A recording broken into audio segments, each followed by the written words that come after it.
Hola, bienvenidos a una emisión más de El Derecho a Disentir, programa dedicado a escuchar las opiniones de jóvenes universitarios que pondrán sobre la mesa los temas que más le interesan a la sociedad. Yo soy Jimena Jiménez, comenzamos.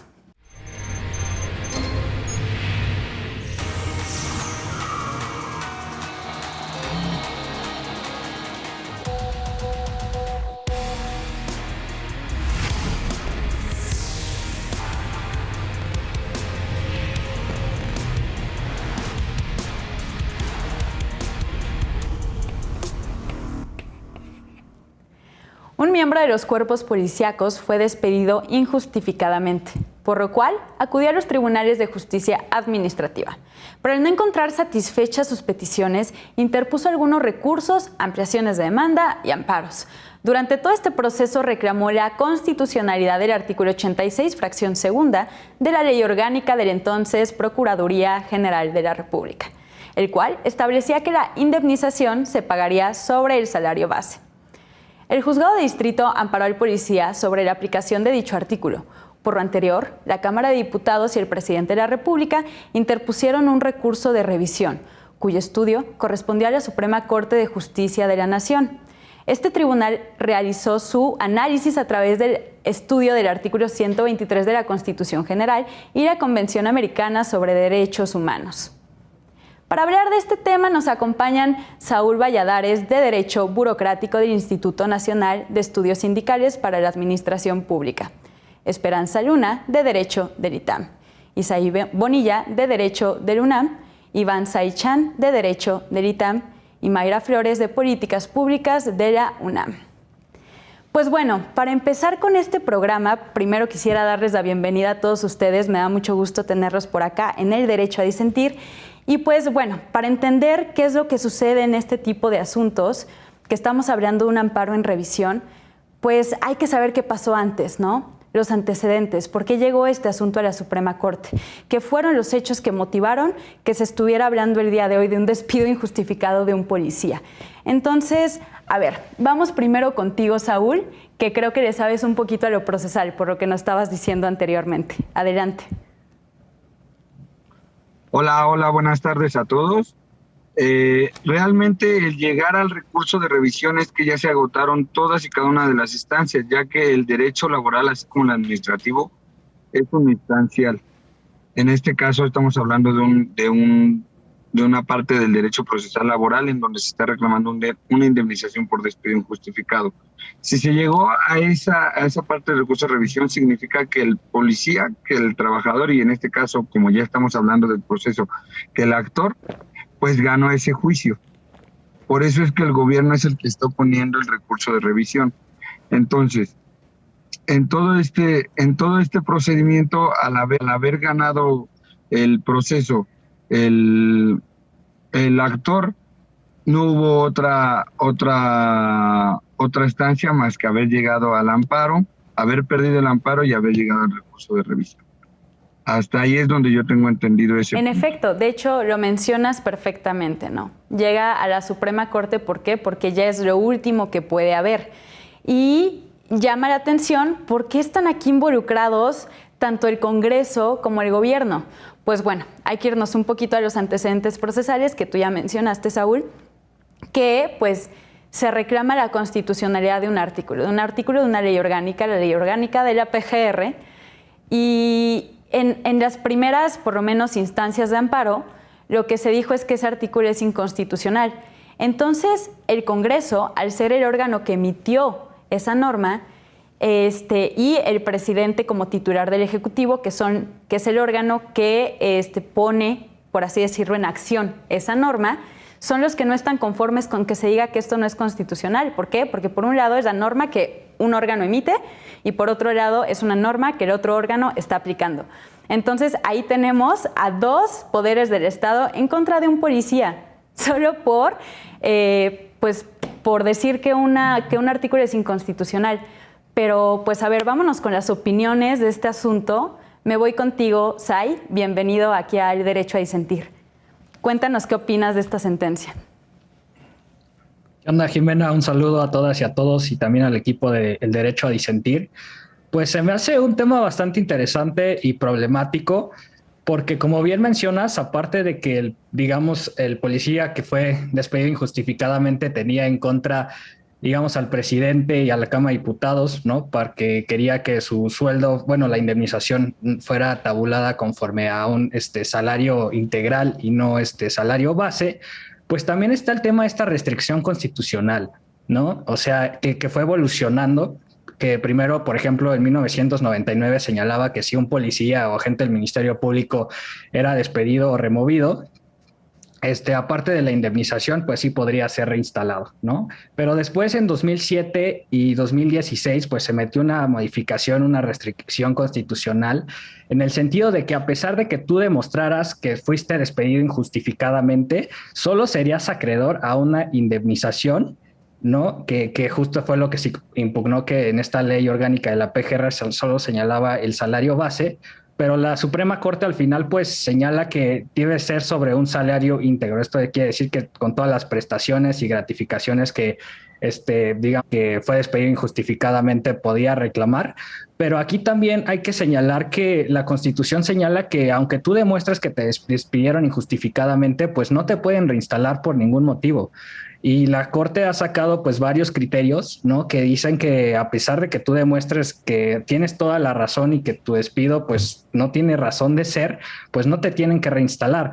Entonces yo creo que aquí la Suprema Corte, perdón, lo que ponderó fue esta parte de, pues si no te vamos a reinstalar en tu trabajo a pesar de que ya demostraste que fue injusto, pues lo mínimo que podemos hacer con base en el principio pro persona, interpretación conforme con el cierto 23 apartado A, pues es que te paguen realmente todo, ¿no? Y creo que aquí también había implicaciones presupuestales, ¿no? O sea, también, pues digamos, esta ley le aplica a todos los funcionarios de seguridad pública de nivel municipal, estatal y federal. Entonces, con base en este criterio, pues digamos, estaba cuantificando pues cuánto tienen que pagar todos los órganos de seguridad pública en caso de que perdieran un juicio de despido injustificado. Entonces, imagínate la lana que estaba en juego. En ¿no? efecto, mencionas algo bien interesante que quisiera retomar, Sai, porque el artículo 123 es el famosísimo artículo constitucional de derechos laborales, ¿no? Y se divide en dos apartados, el A y el B.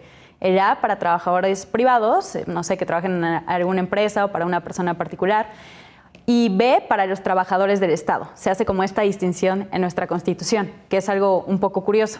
Pero aparte de eso, dentro de los trabajadores del Estado, por así decirlo, se dice que los trabajadores de policía, de los municipios, de las fiscalías, no van a ser sujetos a este régimen laboral, por así decirlo, ¿no? Por lo que se entiende que no son como tal trabajadores del Estado, por decirlo de alguna forma, porque no lo dice textual, pero por lo menos dice que se va a regir por sus propias leyes. Entonces, aquí ya sucede como una regulación un poco extraña sobre cuál es la calidad de estos trabajadores.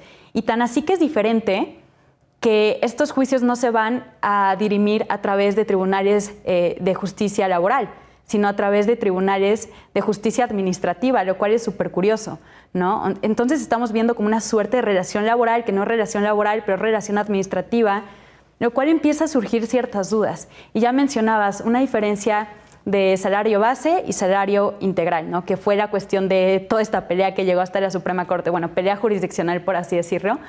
Entonces, a ver, vámonos con Esperanza. Quiero escuchar tus opiniones y reflexiones sobre la sentencia, incluso de las cuestiones que ya hemos estado aquí hablando. Hola, de nuevo, pues en primera agradezco de nuevo la invitación a este programa tan especial, tan bonito, en el que pues vaya, he tenido la fortuna de coincidir con jóvenes de diferentes universidades y en esta ocasión incluso con colegas de mi propia universidad. Entonces, pues muchas gracias. Bienvenida. En primera instancia. Y respecto a mi opinión, pues vaya, la verdad estoy bastante sorprendida con todo lo que acabamos de escuchar por parte de mis compañeros, acá dos caballeros, y también por la parte del amparo mismo, ¿no? Yo creo que, pues vaya, nuestro querido México, tan surrealista como siempre, siempre nos da cosas de qué hablar y pues el derecho no es la excepción. Se dice por ahí que México le dio al mundo justamente la cuestión de los derechos laborales, incluso con la instalación del artículo 123 en la Constitución, pues se abrió todo este paradigma de, vaya, buscar la dignificación del trabajo de las personas, ¿no? En este orden de ideas me gustaría abordar la cuestión que se abordó con el programa Ya lo dijo la Corte, también por parte de Justicia TV, por parte de la Secretaria de Acuerdos de la Sala de la Suprema Corte de Justicia, Yasmín Bonilla, que hablaba un poco de la identidad constitucional y cómo se relaciona justamente con el derecho laboral, ¿no? Es decir, pues vaya, prácticamente justamente estos artículos, estos incisos contemplados en el 123, por una parte buscan procurar el trabajo de los trabajadores, vaya la redundancia, por otra parte se comete una completa contradicción por el hecho de negarle a este policía, en este caso en específico, pues su reincorporación a un trabajo del cual nunca tuvo que haber sido despedido prácticamente, ¿no? Entonces, pues vaya, en este orden de ideas también se habla un poco de la indemnización por despido en la fracción 13ª del apartado B del artículo 123 en cuestión de la Constitución, y pues de nuevo se retoma esta idea de que por una parte se busca dignificar el trabajo, que todo el mundo reciba un salario digno y demás, pero por otra parte, incluso la misma Constitución promueve las injusticias como sucedió en este caso. Entonces, pues vaya, fue en primera un choque de realidad, por así decirlo, para mí, porque eso prácticamente como jóvenes lo vivimos todos los días. Por una parte estamos defendiendo los valores, la justicia, pero por otra parte somos víctimas de un sistema laboral bastante adultocentrista que nos limita a trabajar en diferentes puestos por nuestra edad, por diferentes prejuicios, etcétera. Y pues esto me recordó muchísimo la cuestión del policía, ¿no? Incluso en este mismo programa se hacía mención de la cuestión de que, vaya, ¿qué preferimos? ¿Un policía honesto que diga, ¿sabes qué? No pude asistir a mi trabajo, a mi jornada porque me enfermé, pero prometo reincorporarme en cuanto antes, a un policía corrupto que vaya, está a rajatabla ahí todos los días, pero sabemos que no actúa de la manera correcta en su servicio público, ¿no? Entonces, pues vaya, yo creo que esta pequeña lectura sí me dio mucho que pensar. Sí, en efecto, justamente es una forma en la que está súper pues criticable, con justa razón, la redacción de nuestra Constitución, y que eso termina repercutiendo en la ley orgánica que estamos viendo, que a su vez termina repercutiendo en estas cuestiones de despedir a policías sin una justa razón. Y es algo que llama mucho la atención. A ver, si a través de los exámenes que te someten, ¿no? de ingreso, de permanencia y demás, has demostrado ser un buen servidor público, un buen policía, y te despiden sin razón alguna, y te dicen, híjole, tienes razón, te despedimos sin razón alguna, pero no te vamos a poder reinstalar, ya sé como quieras, y te vamos a pagar, pero no te vamos a pagar todo. Entonces es algo súper curioso, porque justamente esta parte de la Constitución como que parece que exceptúa de los derechos laborales que deberían de tener todas las personas a este tipo de trabajadores, ¿no? A los policías, que pues ahí hay una película en Netflix que no la he visto, pero quisiera, si ya la han visto, que me dieran sus reflexiones con base en este caso, también estaría muy interesante. Pero pues, a ver, vámonos con las opiniones de Mayra. Me encantaría escuchar cuáles son tus reflexiones, qué es lo que piensas de la sentencia y qué es lo que piensas de lo que hemos estado diciendo. Hola Jimena, ¿qué tal? Gracias por la invitación. Coincido mucho con lo que dicen mis compañeros en este programa, pero a ciencia cierta este caso en particular se me hace muy interesante porque yo pienso que se engloban los 3 órdenes de gobierno, ¿no? Y también siento que entran aquí las diferentes jurisdicciones que hay, ¿no? O sea, por un lado, entró en cierto momento en el caso el titular del Ejecutivo Federal, también entraron lo que es pues el Poder Legislativo, y más a ciencia cierta también entraron los poderes judiciales, ¿no? Con estos jueces de distrito que de cierta manera daban su posicionamiento sobre el caso, y tuvo que llegar el Legislativo a decirles, a ver, pues si ustedes se están confundiendo, pues ahora nos toca a nosotros resarcir esa falla que hubo en la interpretación de la norma, ¿no?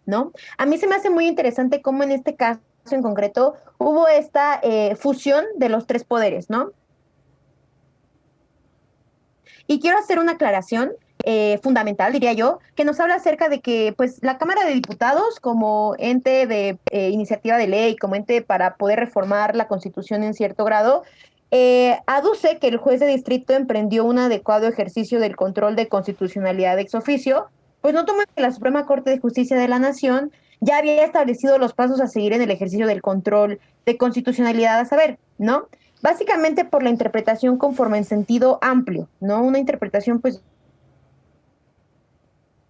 muy amplia, en cierto grado también pues compleja. Y bueno, aquí, ¿qué nos quiere decir esta situación de cuál es la chamba del legislativo? Bueno, pues afirmar que si el artículo 123 constitucional, al que ya hicieron mención tanto Iván como Esperanza, pues en un primer momento no establecía, ¿no? Lo conforme a que el salario que se debe llevar a cabo para la indemnización correspondiente. Esto es claro que el legislador tiene la libertad para configurar esta laguna, y sí lo hizo, configuró después la laguna porque también el Senado y por parte de la iniciativa del Ejecutivo Federal, pues dijeron, bueno, pues vamos ahora a tratar de enmendar esta situación jurídica. Y bueno, entonces la norma transcrita preveía únicamente el derecho a la indemnización en favor de aquellos miembros de instituciones policiales que impugnaran mediante juicio u otro medio de defensa su remoción y demostraran que fue injustificada. Pero ¿cómo puedes demostrar esa situación, no? Creo que aquí también habría una cuestión bastante interesante, puesto que un policía, un servidor público, una sola persona en esta situación de estar en la lucha bueno, ya trabajé para el Estado, ya trabajé, ya di mis servicios, pues ahora ¿cómo le hago para luchar por algo como es algo tan básico como una indemnización, como un salario, puesto que de esto estamos viviendo, ¿no? De esto viven las personas. Y hay que recordar que la vulnerabilidad de los más desprotegidos, ¿no? Muchas de las ocasiones ese error del legislativo que puede dejar digamos que al aire la suerte de las personas, ¿no? Porque al final del día ellos son los que crean las leyes y es chamba del Poder Judicial pues llevarlas a cabo. Entonces creo que en lo particular esa sentencia fue muy interesante. Y luego a su vez pues tenemos, ¿no?, estas reformas que se hicieron,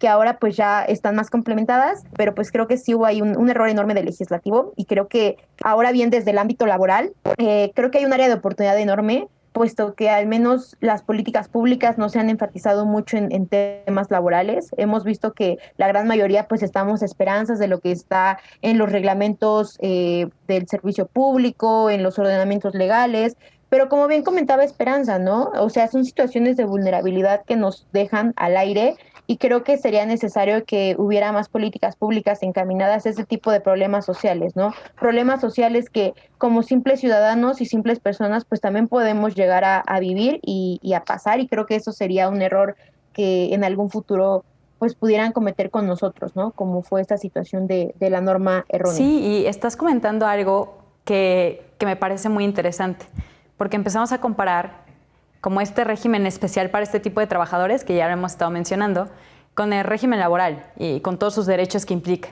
Entonces mencionas en una parte, pues cómo va a demostrar que lo despidieron injustificadamente cuando tiene el poder encima de dos poderes del Estado. O sea, como un simple trabajador, un simple policía, que aquí en teoría no es trabajador, pero yo digo que sí, pero bueno, no se asume como tal. ¿Cómo va a demostrar que lo despidieron injustificadamente? Y en efecto, viéndolo desde el derecho laboral, pues la carga de la prueba lo tiene el patrón. Si te despidieron injustificadamente, la carga de la prueba va para el patrón, ¿no?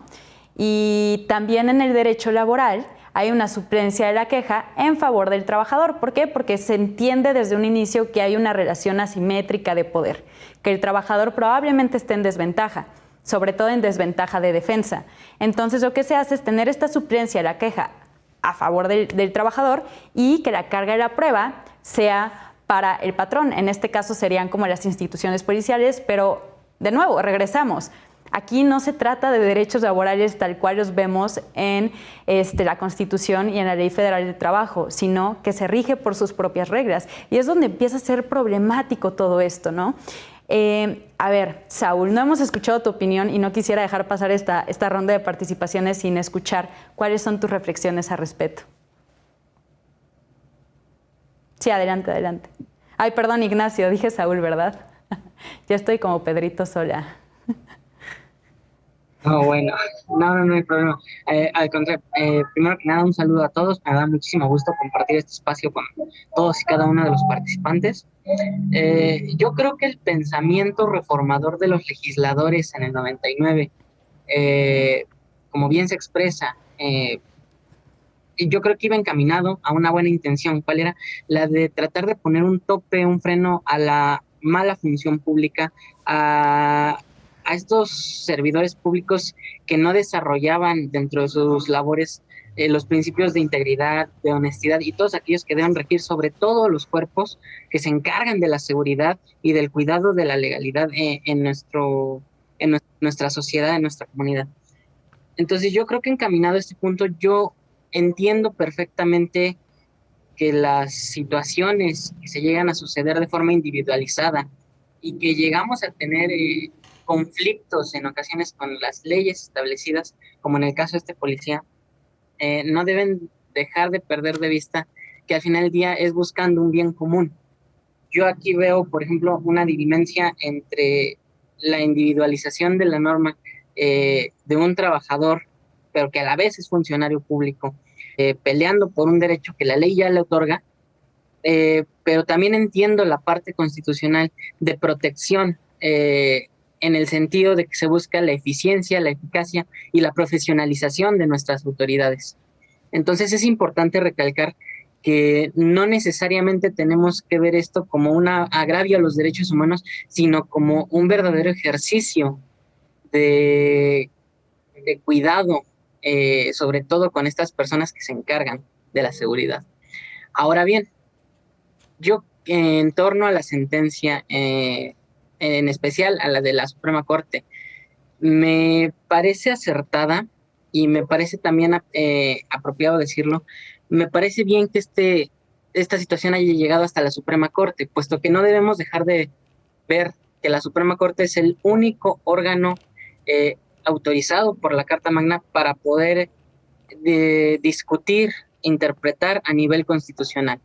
Entonces, si a mí me ponen una controversia donde por un lado tengo una norma, una ley orgánica y por el otro lado tengo la interpretación de un artículo constitucional, pues creo que es lógico hacer la dirimencia entre estos y lógicamente hay que prevalecer el artículo constitucional y con todas sus letras, efectivamente otorga la autonomía a las instituciones de seguridad para que se puedan gobernar a sí mismas, pero a su vez tiene que prevalecer también el sentido de que la letra que debe prevalecer es la constitucional. Y esta nos habla, y eso ya es en el sentido final de por qué se dio este conflicto, nos habla de salarios íntegros, la ley constitucional, no salarios base, puesto que además uno de los argumentos de los magistrados es que efectivamente la ley orgánica de la Procuraduría General de la República no define lo que es un salario base. Entonces yo creo que es acertado la resolución final de los magistrados en este sentido. En efecto, mencionas ahí algo que estoy de acuerdo, pero en este caso podría llegar a ser un poco problemático, pero tienes toda la razón. O sea, lo que finalmente debe prevalecer es la letra constitucional. Estoy totalmente de acuerdo con eso. Pero ¿qué sucede si la misma Constitución es la que pues va en contra de derechos que podrían ser laborales para los policías, ¿no? En este caso estamos hablando del 123, que les digo que establece este régimen de excepción un poco raro, que como que dice que sí son trabajadores, pero no son trabajadores, entonces no tienen todos los derechos, tienen solo ciertos derechos, y esto un poco extraño. Pero bueno, aquí entra otra cuestión de interpretación que viene desde el ámbito internacional, ¿no? Pues vámonos a la Convención Americana. Pero, ojo, tenemos una contradicción de tesis que dice que si hay limitantes en la Constitución, prevalecen esos limitantes, pero la Suprema Corte también ya lo ha matizado. Entonces, ahí vamos con un debate que ha venido desde hace mucho, con lo que se ha estado puliendo estas cuestiones. Y también me encantaría hacer una precisión ahí sobre lo que dices, muy importante, Ignacio, que es sobre la interpretación constitucional de las leyes. Si bien la Suprema Corte, pues es, como Tribunal Constitucional, es el que tiene que hacer eso, hace como 2 meses, un poquito más, se emitió un nuevo criterio en el que establece que el control ex officio, que ya mencionaba Esperanza, el control ex officio ya lo pueden hacer también los demás tribunales federales, ya sea tribunales colegiados o algunos otros tribunales federales, pero ya también pueden hacer este control ex officio de las normas, de la constitucionalidad de las normas. no necesariamente tienen que ver sobre la ley de amparo, sino también sobre normas que tengan que ver con derechos humanos, lo cual a mí me parece súper valioso de este nuevo criterio de la Suprema Corte. Pero, híjole, hemos estado mencionando cuestiones bien interesantes en este primer bloque, pero se nos ha terminado el tiempo. Yo soy Jimena Jiménez, esto es El Derecho a Disentir, no se vayan. Regresamos a El Derecho a Disentir, en este programa que hemos estado hablando sobre pues, la cuantificación de indemnización por despido injustificado, pero no cualquier despido injustificado, sino el de un policía, que como hemos estado viendo en el primer bloque, tiene ciertas particularidades. No se puede analizar a través de los ojos de los derechos laborales de una persona común y corriente, sino que tiene ciertas reglas que se deben de seguir. Y a veces esas reglas no son necesariamente más protectoras de derechos humanos, como lo vio la Suprema Corte en este asunto. Y también, bueno, quisiera remitirme a la participación de Esperanza, porque mencionó a Jazmín Bonilla, ¿no?, que es secretaria de Estudio y Cuenta ahí en la Suprema Corte, que en efecto ella hace un recuento de los antecedentes de este artículo constitucional problemático de una forma muy nítida y nos dice por qué se está regulando de una forma especial a los policías. Entonces, pues estamos viendo que por ahí de los años 90, si no es que antes, empezaron a ver, y citándola en su recuento de hechos, que las policías empezaban a ser un poco corruptas o había algo de corrupción dentro de las instituciones policiales. Entonces se va reformando este artículo constitucional pues para establecer estos controles de confianza, establecer cuestiones un poco más estrictas para los trabajadores de policía, para los trabajadores de los ministerios públicos. Entonces, pues empiezan a reformarse este artículo constitucional para finalmente quedar como está ahora, ¿no? Que régimen que van a tener estos trabajadores, pues va a ser solamente cuestión que ellos mismos van a poder regular. O sea, les echan la bolita. Lo cual termina siendo finalmente problemático, curioso, si así lo queremos ver, si le damos la lectura. Pero lo que hace la Suprema Corte en este asunto yo lo considero valioso porque pues no es darle la vuelta como tal, pero digámoslo de formas más propias es hacerlo a través de la interpretación pro persona, ¿no? ¿Qué favorece más a este policía? A ver, vámonos contigo de nuevo, Saúl. Cuéntanos un poquito sobre qué es lo que resolvió la Corte, qué es este principio pro persona, con qué se come o de qué va.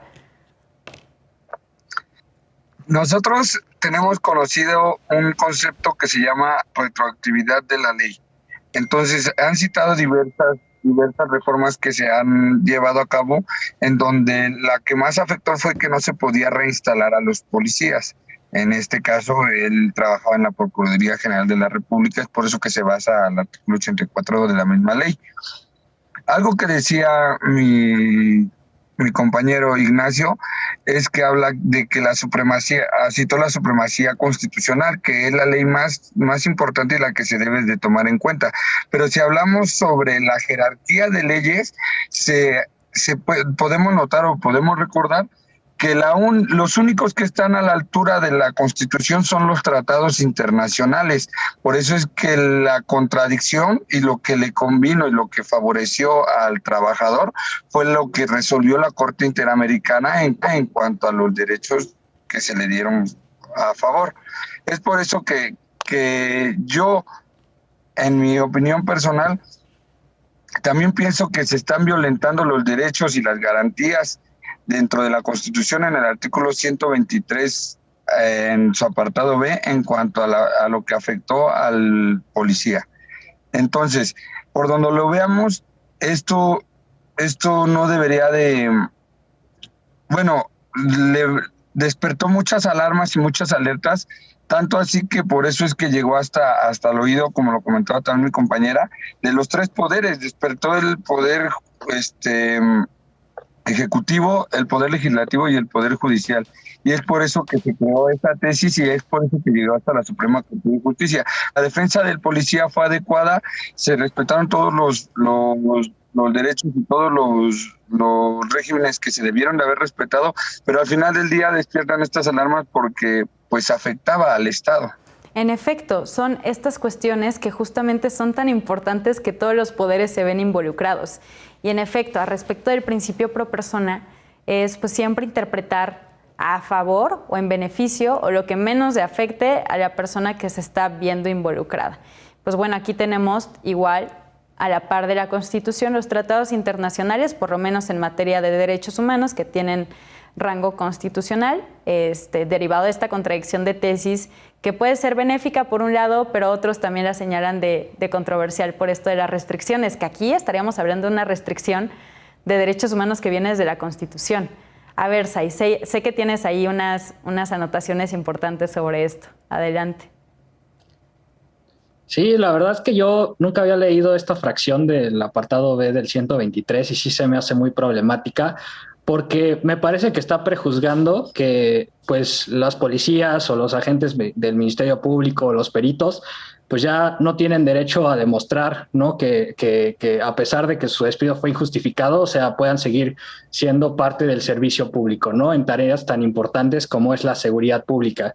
Entonces, como decía mi profesor José Ramón Cosío, en esta contradicción de tesis 293-2011, ¿no? O sea, que si realmente queremos decir que este bloque de constitucionalidad establece que pues los tratados internacionales y la Constitución son un mismo bloque, pues decir que son del mismo, de la misma jerarquía, decir que si salvo haya restricciones, pues las convenciones o los tratados van abajo, pues creo que ya es no tomarse los derechos humanos en serio, ¿no? Y más porque creo que aquí están dejando en pleno estado de indefensión al personal, ¿no? Si bien yo creo que aquí hay una ponderación, ¿no? Tal vez de la salvaguarda, ¿no? De tener elementos de seguridad pública eficientes, competentes, honestos, pero también están los derechos laborales, como bien mencionas, ¿no? Del otro lado. Entonces yo creo que ahí, pues la verdad, constitucionalizaron una restricción que es, pues, muy gravosa, ¿no? Porque a pesar de que demuestren de que fueron despedidos de manera injustificada, ¿no? Y ahí ni siquiera te dice que tienen que fundamentar durísimo, ¿no? Los patrones, o sea, simplemente, pues si remueven de su cargo, pues ya valieron, ¿no? Prácticamente, o sea, sí les tienen que pagar en caso de ganar el juicio, pero aún así siento que no es suficiente, ¿no? O sea, creo que ahí la Constitución tendría que señalar algo así como, pues sí, tal vez no una reinserción al mismo puesto, pero sí, pues una reinstalación a otra área, ¿no? De la misma institución. Y como bien mencionabas, pues pareciera que las policías, pues siempre han sido tomadas de segunda mano, ¿no? O sea, y eso que son elementos muy importantes. Decía un profesor, Juan Velázquez, que ellos son el primer respondiente, siempre para asegurar la seguridad pública. Y mencionabas una película que recomiendo mucho, que es una película de policías que está en una plataforma, que señala y deja ver muchísimo esta forma tan deficiente que reciben los cadetes, ¿no? Los policías, también esta parte de las mordidas a los ciudadanos, pero también los pagos a sus superiores por llevar una pistola o disponer de un chaleco antibalas, ¿no? O sea, todas estas cargas que reciben también los policías, ¿no? Y también hay una organización que les recomiendo mucho seguir, que sigue estos temas, que se llama Causa en Común, que señala que hay más de 14% de los policías que se les pide una cuota en la institución para salir en un coche patrulla, o a un 10% se les piden mordidas para evitar ser castigados y un 10% para no cambiarles de adscripción, ¿no? O sea, estamos hablando que es un sistema dentro de ellos, ¿no? Que a pesar, todavía que les ponen muchísimas cargas laborales de que, pues, ¿sabes qué? No me caes bien, te corro, y a pesar de que yo te gane en el juicio, solo me vas a pagar una indemnización, pero ya no tengo derecho a regresar a ese trabajo, ¿no? Entonces, yo les pregunto, ¿no? A ustedes, pues, ¿qué decir, no? O sea, para mí se me hace sumamente gravoso este artículo constitucional, bueno, este apartado, ¿no? Porque les digo, o sea, aunque ganes el juicio y demuestres que realmente, pues, tú tienes la razón y que la justicia está de tu lado, pues no vas a poder regresar a tu empleo anterior, ¿no? En efecto, creo que los policías se encuentran entre la espada y la pared, ¿no? Y hace muchísima falta una labor de dignificación de los policías, porque por un lado ni son queridos por los ciudadanos y por otro lado su trabajo no está lo suficientemente remunerado, ni gratificado, ni valorado por los superiores o por las instituciones del Estado, ¿no? Entonces ahí están entre un limbo un poco complicado, ¿no? Porque sí son, pues, ha salido en encuestas incluso, cuando preguntan qué instituciones piensan que son más corruptas, casi en los primeros lugares siempre salen los policías. Y por supuesto va a haber problemas de corrupción y no es que quiera minimizar esta cuestión de corrupción, pero también por otro lado tienen situaciones donde pues apenas el sueldo les alcanza para mantener a su familia. Si no sacan dinero de otro lado, probablemente no podrían sobrevivir. Entonces la cuestión no es si son corruptos o no, sino la cuestión, desde mi punto de vista, es cómo dignificar la labor del policía para que no incurran en esas cuestiones. Y bueno, aquí me gustaría irme con la opinión de Esperanza, que me encantaría escucharla en este punto. Sí, muchas gracias. Y justo creo que el tema que me propones para abordar me cayó como anillo al dedo, como dicen. Justamente yo creo que hace falta, más allá de una reforma radical a la Constitución y a las diferentes leyes que nos rigen, creo que sí hace falta prácticamente que nuestra sociedad realmente tenga una verdadera y genuina conciencia de clase. Aquí viene este comentario. Por ejemplo, quizás si realmente los legisladores consideraran las circunstancias que realmente viven, pues vaya, el ciudadano promedio, la ciudadanía de pie, por así decirlo, yo creo que esta situación, por lo menos este policía, se hubiera resuelto de una mejor manera. Quizás no lo hubieran despedido, quizás lo hubieran cambiado solamente de área o una pequeña suspensión, pero vaya, yo estoy segura de que no hubiera sido tan radical como un despido injustificado.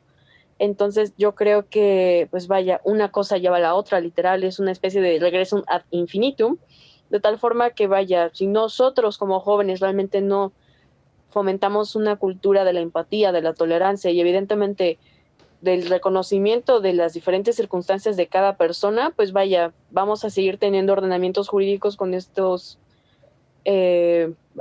disposiciones que al final del día resultan injustas, contradictorias a lo que se busca hacer con la labor jurídica, ¿no? Impartir la equidad, impartir la justicia. Entonces, pues vaya, quizás esto suene un poco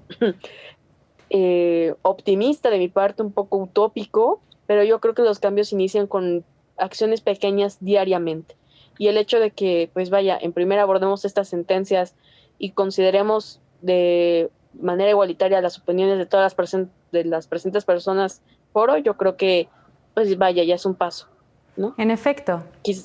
No, sí, me encanta esto. Pero... No, claro, me encanta lo que estás diciendo de la utopía. Que pues a veces a la gente le puede sonar un poco raro como saber que esto puede mejorar o buscar que se pueda mejorar. Y pues me vienen a la mente palabras que nos ha dicho el ministro presidente Saldívar en ese sentido de pues para qué sirve la utopía, ¿no? Pues la utopía sirve para caminar, o sea, para ver la dirección hacia donde vamos a estar caminando, para ver hacia adelante y decir vamos a llegar hacia allá, ok, vamos hacia allá. Llegas a un punto y se genera otra nueva utopía, porque ya la logras alcanzar poco a poco. Entonces funciona como una directriz para saber hacia dónde caminar. Y me encanta lo que dices, porque yo la verdad también soy un poco idealista y creo que las cosas sí pueden mejorar. Entonces, pues esperemos que sigan sucediendo, pero se tienen que tomar acciones para eso, ¿no? Luego también me llamaba mucho la atención lo que mencionaba Sai desde un principio. Y que viene en la sentencia, ¿no? Finalmente, la PGR lo que hizo con este trabajador es decir, pues bueno, ok, te despedí injustificadamente, ok, lo siento mucho, pero pues no te puedo reinstalar y toma, aquí está tu indemnización, que es sobre el salario base, así como está en el artículo 38 de la Ley Orgánica de la Procuraduría General de la República.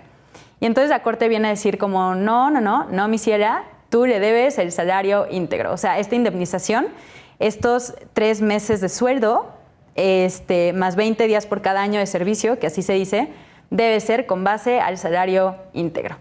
Entonces, a ver, quisiera aquí irme con Mayra para pues, ver cuáles son estas diferencias. O sea, ¿a qué se refiere por salario base? Porque ya decía bien Ignacio, o sea, ni siquiera la propia ley definía qué es el salario base. Entonces, pues, ¿cuáles son estas diferencias o por qué estamos hablando de 2 tipos de salario? Adelante, Mayra. Claro, antes de responder la pregunta me gustaría un poquito complementar lo que ya comentabas, Jimena, y lo que también comentaba Esperanza, en esta situación, ¿no? De cómo vulnerabilizas a un factor de la población tan esencial como son son los cuerpos policíacos, que al final del día su chamba es contribuir a la seguridad ciudadana y a la seguridad pública, y si nosotros no dignificamos como sociedad la labor que hacen, pues creo que estamos perdidos, ¿no? Creo que es fundamental, ¿no?, que desde los órdenes locales de gobierno se empiecen a implementar acciones, como ya lo comentabas, acciones políticas y programas que vayan encaminados. Yo sugeriría más que nada a esta situación de la protección, ¿no?, y dignificación de los cuerpos policíacos, porque más allá de ser, yo creo que más allá de ser complementaria, es necesaria, ¿no? Y con base en ello, pues, implementar ciertas acciones como de educación policial, o sea, implementar talleres, implementar proyectos, implementar jornadas, a lo mejor de difusión, para que estos cuerpos policíacos conozcan más los derechos, conozcan más facultades que tienen, qué pueden hacer, qué no pueden hacer, y sobre todo que como sociedad romper este tipo de estereotipos que tenemos, ¿no? Creo que el hecho de decir qué es lo que piensas cuando ves a un policía e inmediatamente lo relacionamos con corrupción, creo que ahí el sentido social está un poquito mal, porque sí, todos conocemos a lo mejor a algún policía corrupto, pero no, eso no significa que todos sean así, y al final del día pues están cumpliendo su chamba y su labor, ¿no? Ahora bien, pues teniendo en cuenta la pregunta que me hacías sobre un derecho indemnizatorio, pues debe ser íntegro, ¿no?, a fin de que se consiga el resarcimiento de los daños y perjuicios ocasionados. Íntegro porque pues tiene que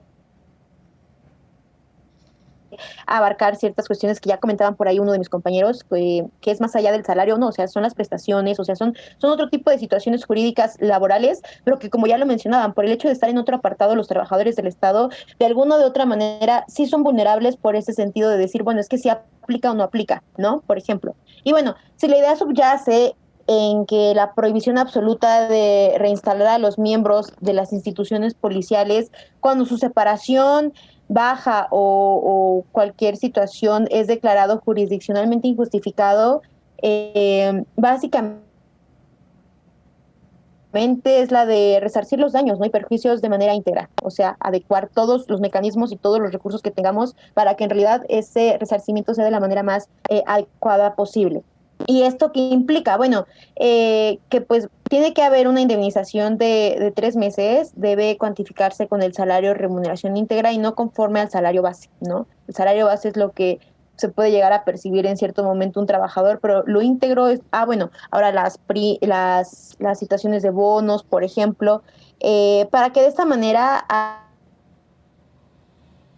aquel que se comprenda todas las prestaciones o asignaciones, gratificaciones, retribuciones, compensaciones o cualquier otro tipo de concepto que el servidor público perciba regularmente por la prestación de sus servicios. Entonces eso es lo que acompaña a esa situación del salario íntegro, ¿no? Todo este conglomerado de gratificaciones que se pueden incluir en cierto momento. Por supuesto. Y retomo tu participación por partes. Primero, me encanta todo esto de, pues, también lo que decía Esperanza, ¿no? Tener esta conciencia de clase y de ver lo que viven los policías también, cuáles son sus situaciones, cuáles son sus circunstancias. Finalmente dignificar toda esta labor de los policías, porque como bien mencionas, ¿no? Si bien quizá todos nos hemos topado en alguna ocasión con un policía que pide una mordida, pues no significa que todos sean así. Aparte que nosotros, la sociedad no es que lo haya hecho, también ofrecen esa mordida, ¿no? Pues ¿cómo le hacemos, no? Pues no, joven. O sea, son esas cuestiones que van de dos partes. No solamente es, policía corrupto, ok, pero ¿por qué? ¿Por qué está corrompiendo, no? Porque sabe que ha podido corromper a las demás personas o porque las demás personas también lo han corrompido, ¿no? Y también por otro lado, lo del salario íntegro, quisiera abonar algo que viene en la sentencia, que también viene desde este concepto de indemnización integral, que son los daños y perjuicios, ¿no?, que bien se mencionan muchísimo en el derecho civil. Pues finalmente este señor policía fue destituido, fue despedido injustificadamente y estuvo aproximadamente como 2 años en juicio. ¿Quién sabe si durante esos 2 años pudo trabajar? Porque ya fue despedido de su trabajo. ¿Quién sabe si va a volver a poder trabajar en el servicio público? ¿Y quién sabe todo lo que dejó de percibir? ¿Y quién sabe todo lo que tuvo que invertir para abogados o el tiempo que estuvo en este juicio. Entonces también todos esos daños y perjuicios durante todo este tiempo derivado del despido injustificado cuentan para la indemnización integral, lo cual se me hace muy, muy importante. Pero hemos terminado con el tiempo de este segundo bloque. Creo que hemos estado mencionando cosas muy, muy interesantes. Ahorita en el tercer bloque te doy la palabra, Ignacio, que todavía faltaste ahí de mencionar unas cosas seguramente, pero bueno, esto es el derecho a disentir. Hemos estado hablando sobre la cuantificación de indemnización por despido injustificado. Yo soy Jimena Jiménez, no se vayan, regresamos. Regresamos a el derecho a disentir, donde estamos hablando sobre la cuantificación de la indemnización por despido injustificado. Se trata de un caso de un miembro de la policía. Pero bueno, a todo esto, Ignacio, corté tu participación, bueno, ni siquiera la corté, no iniciamos, pero es que quiero escuchar cuáles son tus reflexiones sobre lo que hemos estado comentando en el bloque anterior. Pues mira, primeramente me gustaría hacer una aseveración que creo importante sobre las participaciones de mis compañeros. Llegué a escuchar, y creo conveniente decirlo, no es la Constitución ni el texto constitucional lo que está violentando el derecho de este policía, de este trabajador y de este servidor público. Es en sí una ley de rango menor. Es por eso que aquí lo que yo considero que la Suprema Corte tomó ya después en consideración, pues fue efectivamente el texto constitucional y los tratados internacionales. Es la única observación que me gustaría hacer en este sentido.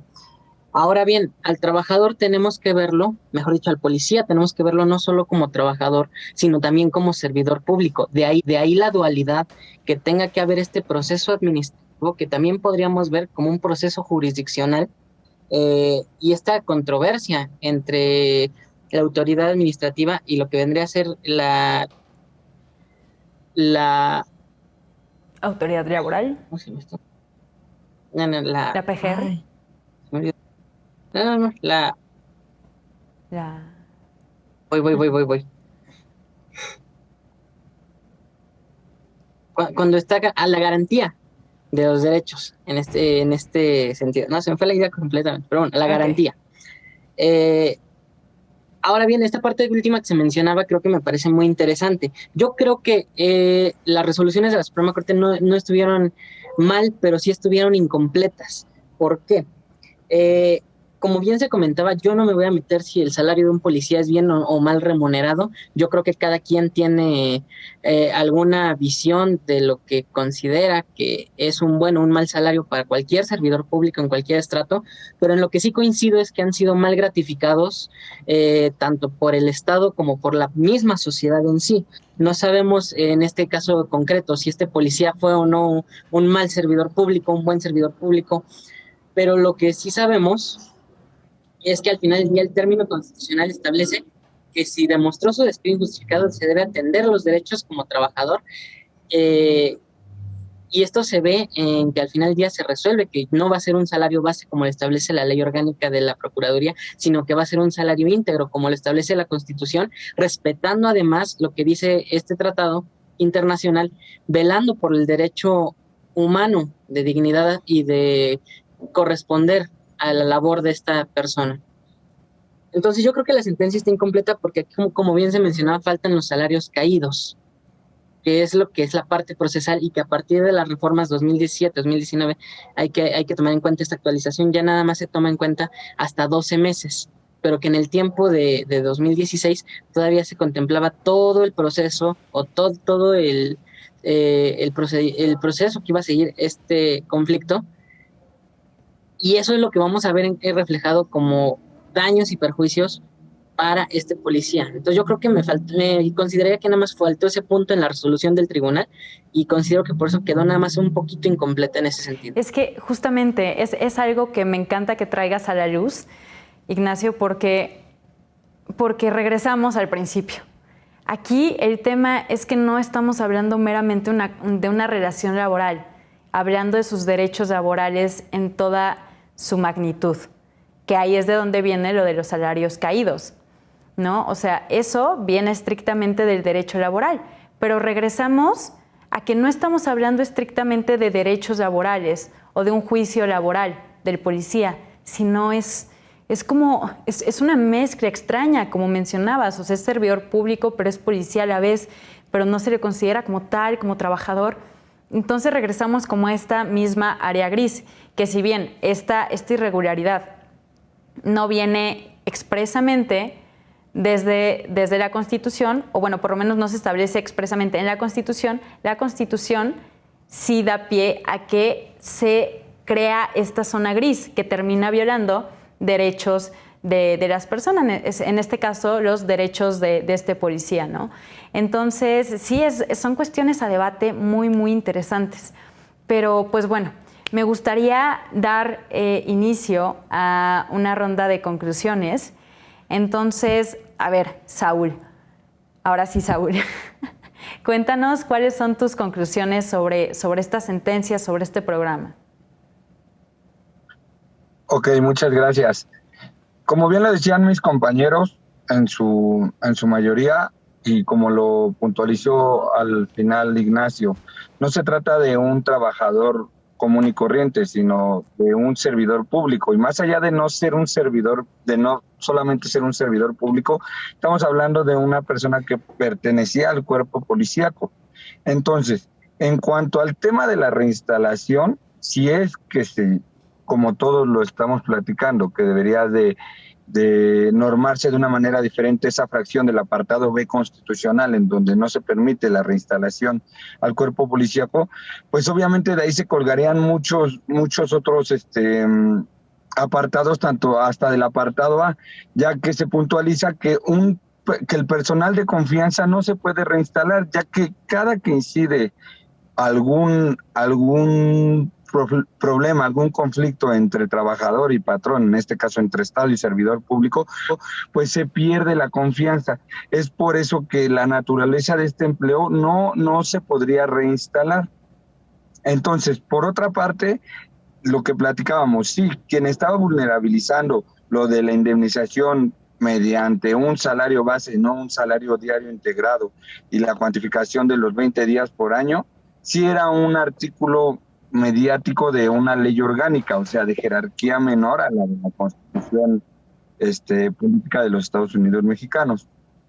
Entonces, ya englobando todo lo que atacó y agredió la esfera jurídica del policía, del trabajador, en este caso el actor del procedimiento, pues realmente sí se debería de normatizar y debería de prenderse las alarmas de esta jurisprudencia, de esta tesis, de este caso que llegó a la Suprema Corte de Justicia, y realmente esa laguna cubrirla con alguna reforma hacia la fracción del artículo 123 en el apartado B, donde se puntualiza que no se pueden reinstalar a los servidores públicos, ya que no todos los policías calzan del mismo número, si se pudiera decir mediante un dicho popular. No todos somos iguales y hay muchos policías que realmente a través de su trabajo, pues no solamente cumplen con su deber, sino ayudan a salvaguardar la seguridad de los ciudadanos. Entonces, por ese lado, yo creo que sí se debería de haber realizado un margen fosforescente dentro de esta tesis que se puntualizó, y pues debería de haber ahí una pequeña reforma a esa fracción del artículo, que es lo que más afectó, ya que no sabemos, como tú bien lo dijiste, si este servidor público volvió a servir para el Estado o consiguió trabajo después de esa sentencia. No solamente el dinero en México se va, y más cuando formas parte de la clase trabajadora. Dice el dicho, desgraciadamente, el dinero en manos de pobre dinero, se va muy rápido. Entonces, sí se agredió la esfera jurídica de este servidor. Perfecto, pues son anotaciones muy relevantes que se han hecho durante este programa y en estas conclusiones. Lamentablemente se nos ha terminado el tiempo para hablar de estos temas que a mí me parecen muy importantes, y sobre todo con sus reflexiones que nutrieron bastante la sentencia, lo que dijo la Suprema Corte, incluso abordando temas que van un poquito más allá de la sentencia, que para eso funcionan este tipo de programas. Pero no tengo nada más ahorita que agradecerles por estar este día con nosotros y nosotras en el Derecho a Disentir y compartir su conocimiento y su estudio sobre esta sentencia que me parece importante que emitió la Suprema Corte de Justicia de la Nación. Pero bueno, Muchísimas gracias a todos ustedes y también a ustedes que nos están viendo. Yo soy Jimena Jiménez, esto fue El Derecho a Disentir. Nos vemos a la próxima.